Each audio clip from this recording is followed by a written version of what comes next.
Why don't we, the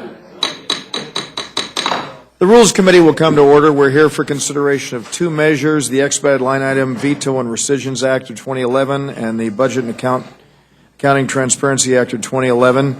We're awaiting the arrival of the chairman of the Budget Committee. Why don't we begin with Mr. Cole and Ms. McCollum. Please come forward, and without objection, any prepared statement that you have will appear in the record. Please, please, please, please. And without objection, welcome back to the Rules Committee, Mr. Cole, as a former member of the committee. And let me say that your prepared statement will appear in the record, and we welcome your testimony. Thank you very much, Mr. Chairman. It's always a pleasure and honor to be back at this committee. I miss it and miss the people on it a great deal on both sides of the aisle. Didn't get to serve with, obviously, some of the folks here, but it's a great committee. I'll be short and to the point. Basically, all my amendment does, Mr. Chairman, is expand this line item veto to be a really effective potential deficit tool.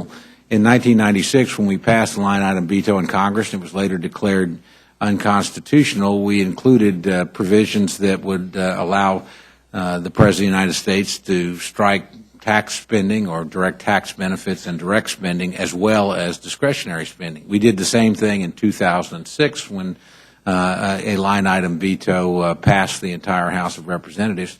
I think we ought to do the same thing here. I'll be honest, I certainly have some questions about this particular approach and how much any line item veto enhances the power of the executive. I think those are legitimate questions. But if we're going to give him this kind of authority over discretionary spending, I think we ought to include, again, tax-related benefits and entitlement spending as well.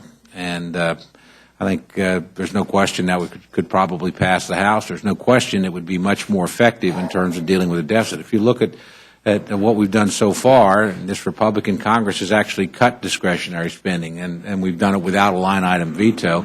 Our big problem area is always, frankly, the tax spending as opposed to discretionary spending. So this would give the President that ability to go after those provisions and would, frankly, be in accord with what we've done on two other occasions. Thank you very much. Ms. McCollum. Thank you, Mr. Chair, and I agree with everything that my colleague on the Budget Committee said, and I look forward to supporting his amendment should it be allowed on the floor. I have an amendment which mirrors pretty much the same arguments that Mr. Cole made. With the federal budget on an unsustainable path, our country's fiscal problems need to be addressed in a way that both are effective and equitable. And so I think reforming tax expenditures should be an important part of that effort. My amendment would extend the President's rescission authority to tax expenditures, and I believe that this would be a real good tool if we're going to look at giving the executive branch more power. We should, through a line item veto, tax expenditures should be part of it. The bipartisan Simpson-Bowles report explained that spending in the tax code costs us over $1 trillion every year, and the report calls these tax earmarks. In 2010, the tax expenditures were a bigger part of the budget than Social Security, Medicaid, Medicare, or national defense. I want to repeat that again. In 2010, tax expenditures constituted a bigger part of the budget than Social Security, Medicare, Medicaid, or national defense. One of the things that concerns me greatly about this in the appropriations process with spending, there's a lot of transparency. Both Republicans and Democrats work to bring more transparency with that. Tax expenditures do not have the same kind of transparency that we have in the Appropriations Committee with what we do in spending. So let me just bring up one thing that I am concerned about because it was brought up in the Budget Committee. We were told when we had similar amendments in the Budget Committee that we couldn't go there, that it wasn't germane, it wasn't a part of it, and I think that's going to be part of your deliberations too. So let me close with this. There was a report by the Joint Committee on Taxation, and I quote directly from them, and the quote is, tax expenditures may be considered to be analogous to direct outlay programs. The two can be considered as alternative means of accomplishing similar budget policy objectives. In other words, it's an earmark when it's a tax expenditure that picks winners and losers.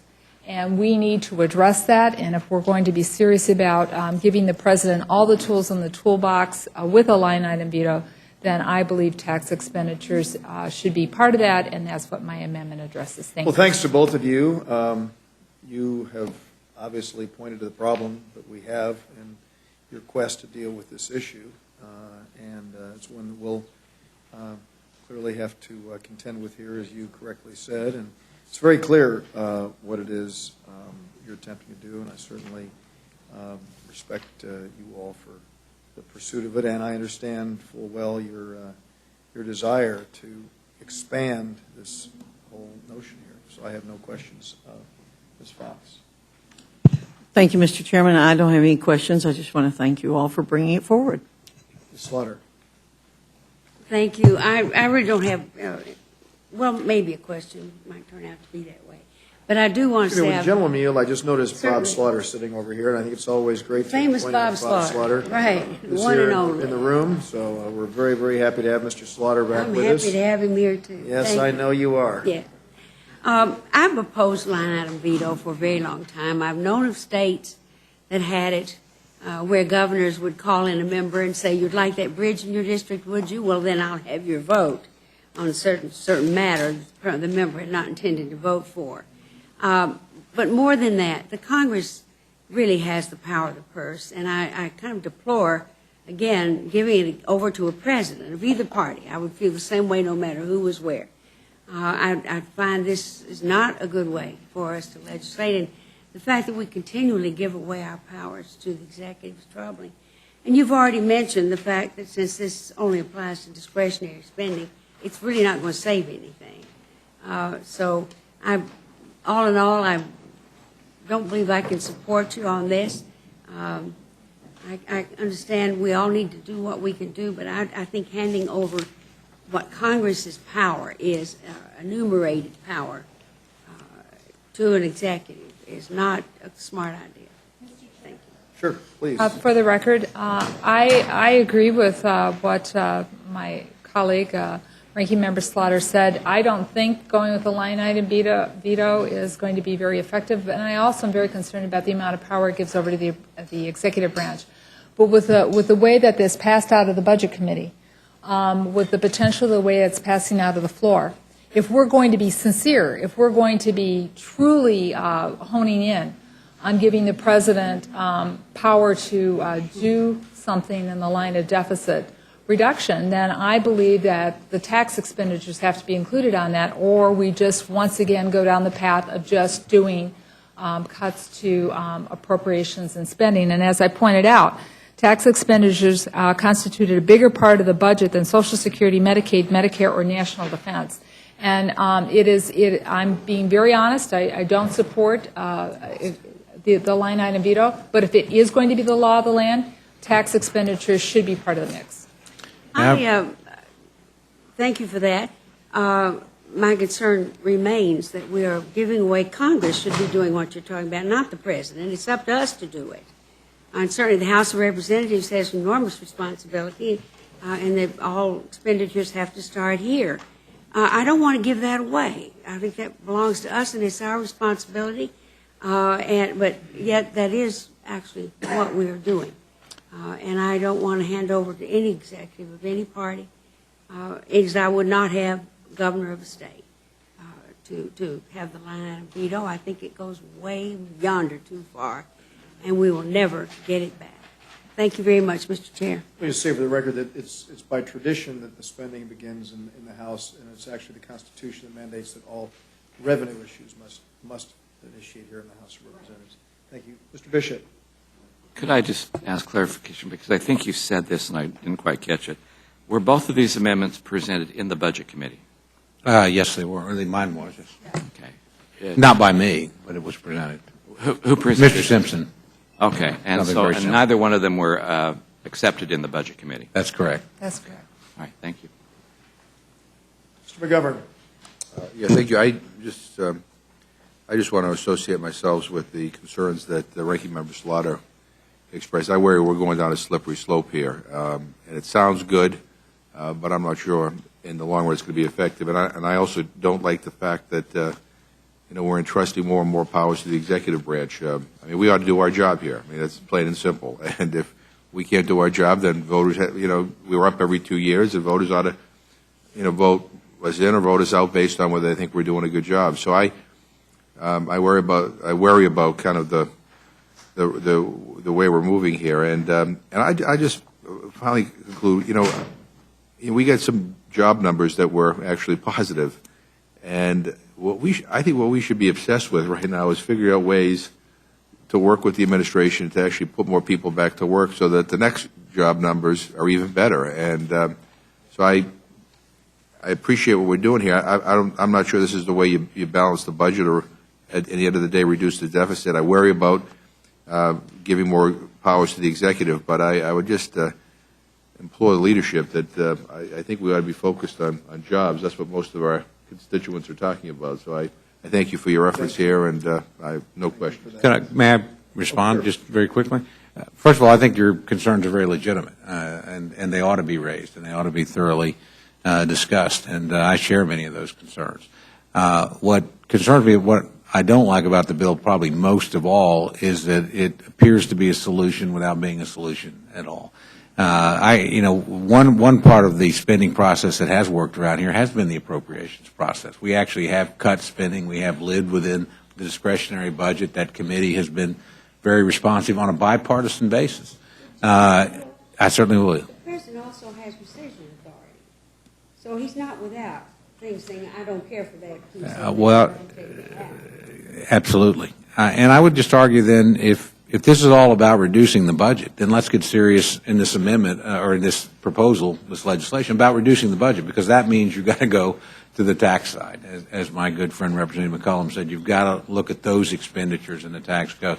And I think it's a very unbalanced way to go about trying to balance the budget. I do think it will tremendously enhance the power of the executive. I think Representative Slaughter is exactly right about that. And if we don't think this will be used in legislative negotiations, whether it has our amendments in it or not, then we are naive beyond belief. It will be used and used again, and be used very effectively by different presidents.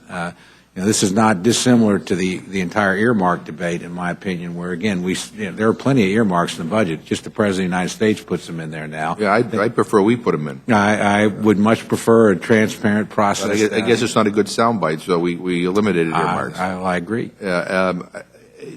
Would you be in favor of allowing Ms. McCollum to be able to offer her amendment on the floor? I certainly would be. Okay. Yeah, thank you. Mr. Woodall. No questions. Mr. Hastings. To either of you, 43 states have this provision. What kind of guidance did that afford you in your deliberations? I'm going to choose my words very carefully here, Representative Hastings, because I worked for a governor as chief legislative strategist who had a line item veto. We cast 303 vetoes in 8 years. We were never overridden once. And we certainly used it very aggressively, both to cut spending, but both as a policy tool, to get our way, honestly. Or, we did not engage any quid pro quo, this for your vote or that for your vote. But look, we had a weapon that was a terrifically good weapon to use, and believe me, we used it. I mean, that was appropriate within our constitutional limits. Because, again, it's a constitutional function in Oklahoma. You have to decide here whether or not you want to give an executive that kind of power. But I would argue if you do, then let's give it to him where it's going to make a difference in terms of the budget deficit. And that's going to be, frankly, in the areas of tax expenditures and direct expenditures, not inappropriate. Of course I will. I thank my friend for yielding, and I'd just like to inquire of my friend what the GDP growth rate is in Oklahoma, the unemployment rate in Oklahoma. It's pretty spectacular. It's a 5.5% unemployment rate. By the way, our new governor, our former colleague, Mary Fallon, cut spending and taxes in her first budget, has a 68% approval rating. The rapid growth. gentlemen continue to further yield, I just was wondering if you see a correlation between those 303 vetoes and the kind of economic. I wouldn't link it to the line item veto per se, but I think budgetary restraint and, we have a mandatory balanced budget in Oklahoma. We've had aggressive, actually Democratic and Republican governors alike have been pretty tough on spending. And so I think that's one of the reasons it's a pretty attractive place to come and do business right now. Thank my friend for yielding. Well, I think Oklahoma may very well be a good example of it working, but Florida ain't. And governors in Florida have used it to substitute their prerogatives for whatever the legislators have offered. And I personally don't find that necessarily comforting. But I don't have any additional questions unless Ms. McCollum has something she wishes to. Mr. Chair, and thank you, Mr. Hastings, for asking. I don't know what exactly each one of those states has, because each state has that nuanced in the way that the line item is done. And we do have rescission. We do have rescission here in the Congress, so the President can choose to rescind spending, and Congress can agree or disagree with the President, and there's a whole procedure in that, and if there's questions about that, I'm sure we'll have a good debate on that on the floor. I don't know if that's the case of all states, but to the point of, what President doesn't want line item veto? Both Republicans and Democrats have asked for it, and it's because the President submits a budget. The President's in the room when the appropriations bills are being negotiated with members of Congress, and then the President gets a third bite at the apple with the veto, and the veto power only being towards spending, not towards taxes. The tax expenditures, I think, just is unbalanced in two ways. One, it doesn't get to the problem of really, if we're serious about reducing and giving the President this tool, which I don't agree with that the President should have any more power than what the President currently has in setting the budget, moving the budget forward. And as Mr. Cole said, the President still does earmarks. That's what the President's budget is. We can no longer do them. To give the President a line item is something that I don't agree with. But if we're serious, if this is what's going to pass the House and we're going to tell the people, we're going to tell the American people that this is to reduce the deficit, it is a sham unless it includes tax expenditures. Mr. Chairman, I have no additional questions. I really would prefer that if we as Democrats and Republicans had rescissions, that we would offer them and then allow oversight in this institution as opposed to turning it over to the executive. But I would ask unanimous consent to introduce into the record the statement of Representative Paul Tonko. Without objection, Mr. Tonko's statement will be included. And in addition, three statements from Representative Sheila Jackson Lee. Let me make sure. 4. Without objection, Ms. Jackson Lee's 4 statements will be included in the record. All right. Thank you, Mr. Chairman. Without objection, I'm going to ask that we include in the record a statement from our colleague, Mr. Alexander of Louisiana. Mr. Nugent. Mr. Scott. Thanks to the two of you for being here. We greatly appreciate it. And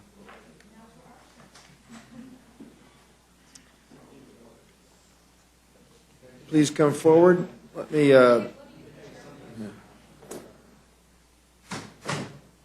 me say that yesterday, as I was watching the lead up to the Super Bowl, I was watching as much of the pregame as I could, and I know that you certainly would have wished that there was another team on the field, but I saw this guy standing there, and I said, that guy looks familiar to me.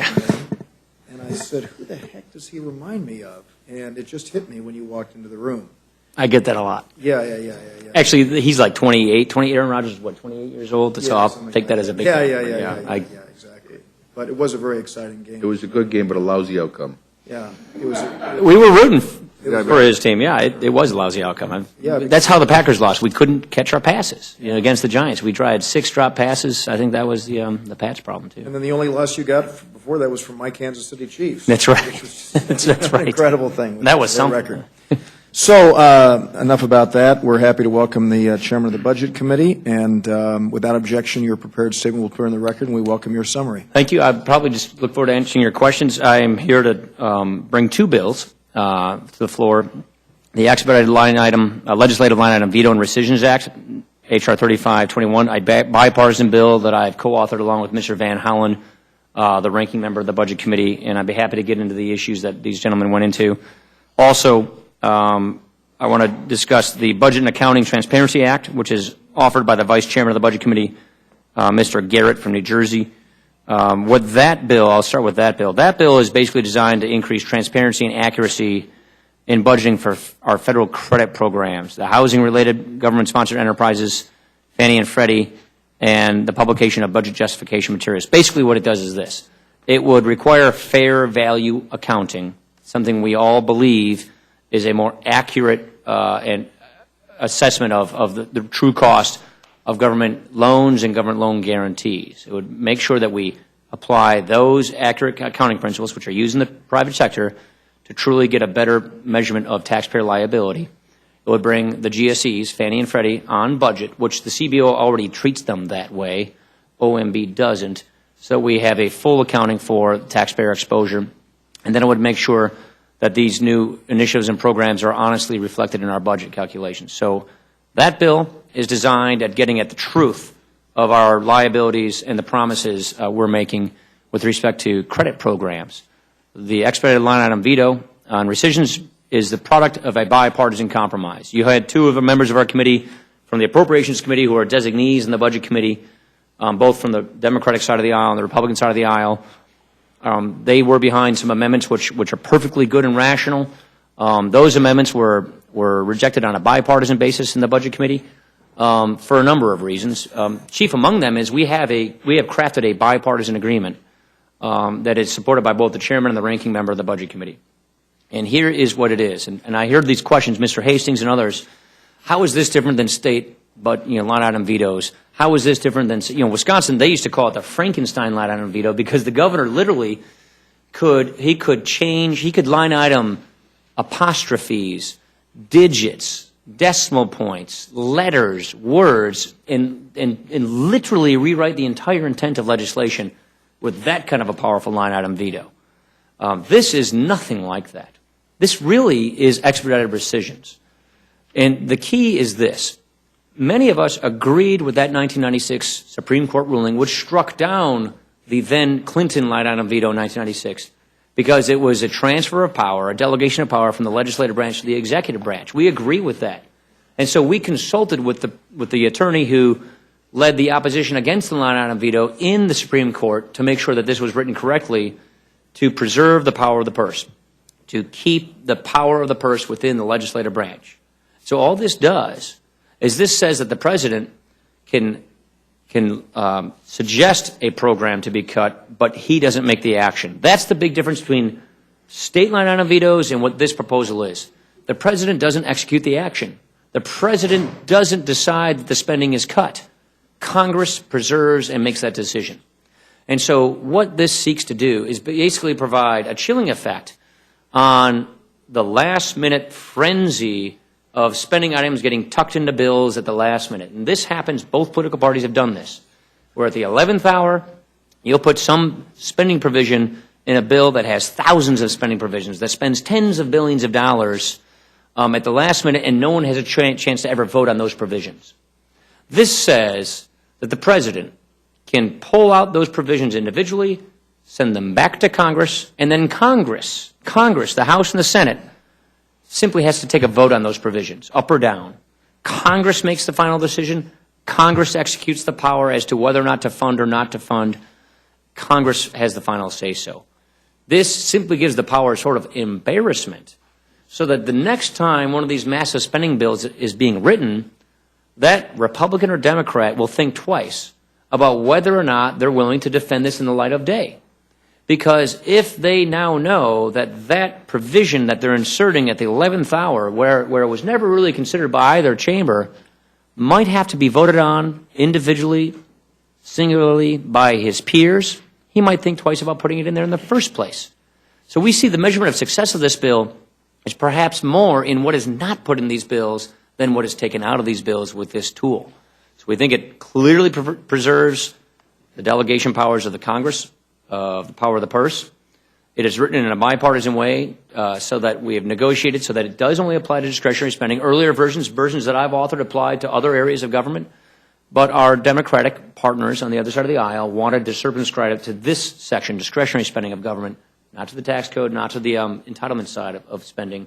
So we agreed to circumscribing this power to that with a sunset in it so that if Congress decides this tool isn't working, then after a period of time it goes away. That, I think, sort of addresses some of the concerns.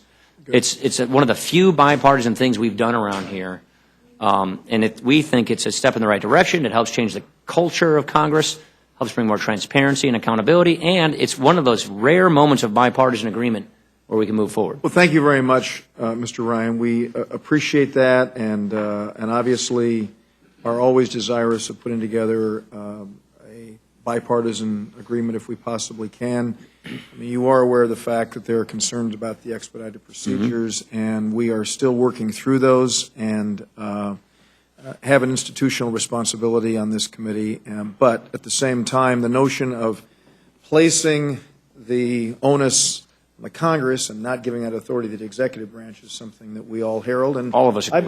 I believe plays a role in addressing the concerns that justifiably have been raised by Ms. Slaughter and Mr. McGovern and Mr. Hastings and others, and I share those concerns. And so I laud that and hope very much that we're going to be able to work out an agreement on that.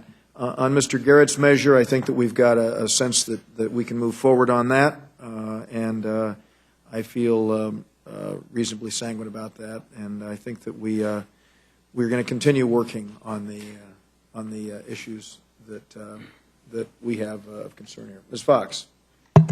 Thank you, Mr. Chairman. Thank you, Mr. Chairman, for this bill. I think it points out another issue that you alluded to, and that is that it puts the president on notice. The president can't go out anymore and say, you know, I didn't like this, but it was if I vetoed it, I would have had to veto all these good things that are in it. Right. And we've talked about accountability. I've talked about accountability many times a day since I have been in Congress. And to me, this is one of the best pieces of accountability legislation that we could have. It won't mean much with a president who might be in his or her second term, but it'll mean a lot for a president who's in his or her first term, because then they will have to either point out what he or she would have taken out or not say, yes, I would have cut spending, and they can be held accountable for that. And so I think this is an excellent step in the right direction. I think the bills that you all are bringing out of the Budget Committee are long overdue, and I applaud you and Mr. Van Hollen both for the efforts you've made. I have one question. What chance do we have of this passing the Senate where bills go to die? Well, without getting into the bills going to die part of it, which I agree with, Senator McCain and Senator Carper of Delaware are the two authors of this bipartisan compromise over there. So it's a bipartisan bill here in the House. We've worked hard to keep that bipartisanship. That's part of this, debate we're having about the nature of the expedited rescission. I would simply say we passed this in 2005 in the House, very similar version, only to see it go nowhere in the Senate. We don't want to see that happen again. We have two partners over there, a Republican, John McCain, Democrat, Tom Carper. I think his first name is Tom. Tom Carper in Delaware. So we're hoping that they can replicate this over there as well. Thank you, Mr. Chairman.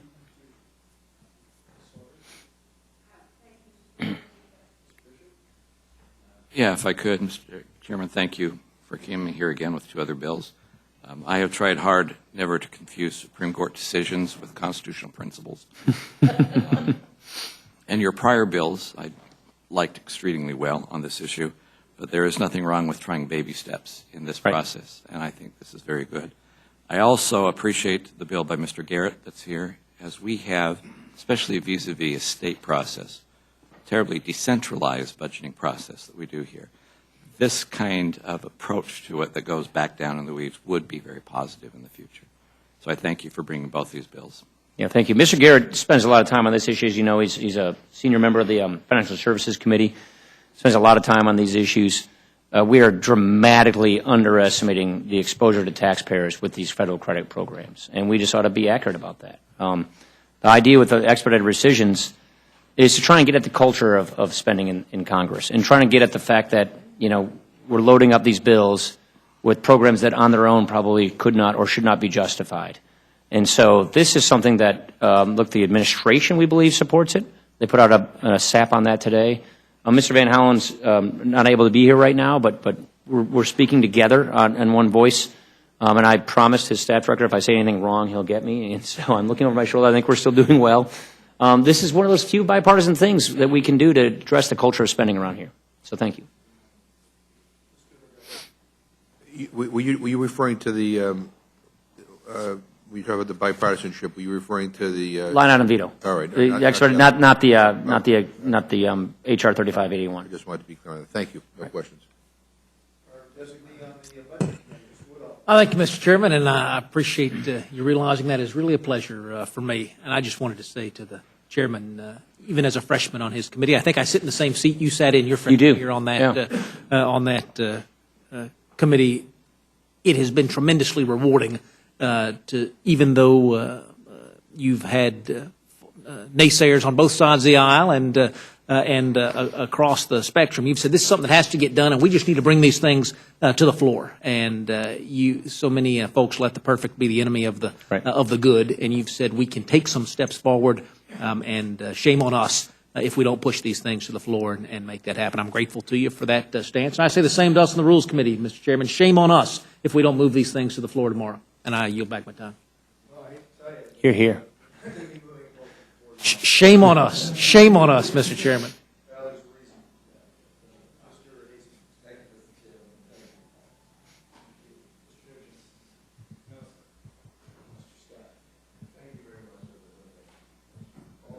Great. Thank you. Appreciate it. Let me say that only half shame on us, according to Mr. Woodall, because we're going to move one of these measures today, and I hope that we'll be able to work out an agreement on the expedited rescissions issue so that tomorrow we'll be able to do that. So just half a shame on us, okay? Yeah. We're making progress here, and so we will distribute the rule for consideration of H.R. 3581, and we will, the chair will be in receipt of a motion. Mr. Bishop. Thank you, Mr. Chairman. The town is Brigham City, by the way. Mr. Chairman, I move the committee grant H.R. 3581, the Budget and Accounting Transparency Act of 2011, a structured rule. The rule provides 1 hour of general debate equally divided and controlled by the chair and ranking minority member of the Committee on the Budget. The rule waives all points of orders against consideration of the bill. The rule makes an order as original text for the purpose of amendment. The amendment in the nature of a substitute consisting of the text of the Rules Committee, print 112-13, and provides that it shall be considered as read. The rule waives all points of order against the amendment in the nature of a substitute made in order as original text.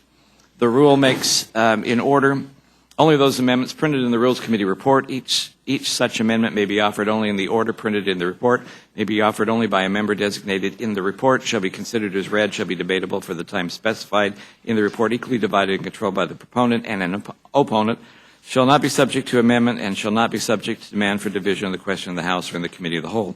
The rule waives all points of orders against the amendments printed in the Rules Committee report. Finally, the rule provides one motion to recommit with or without instructions. You've heard the motion of the gentleman from Utah, and let me just say that we have made all of the amendments that were submitted to the Rules Committee in order, with the exception of the amendment that was non-germane, the Dold-Quigley bipartisan amendment. The number 1 was withdrawn. And so, any motions, any amendments or discussion? Ms. Slaughter. I have an amendment to the rule. I move the committee grant H.R. Okay. Right. So that Thanks. all members have the opportunity to offer amendments to the bill on the committee. You've heard the motion of the gentlewoman. Any further discussion? If not, the vote occurs in the slaughter amendment. Those in favor will say aye. Those opposed, no. Opinion of the chair, the noes have it. The noes have it. The motion is agreed to. Clerk, call the roll. Mr. Sessions. Ms. Fox. You want to vote no. You want to vote no. Ms. Fox, no.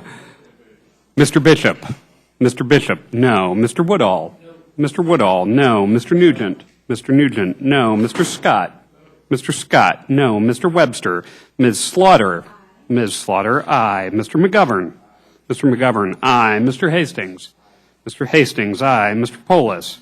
Mr. Chairman. No. Mr. Chairman, no. And the clerk will report the total.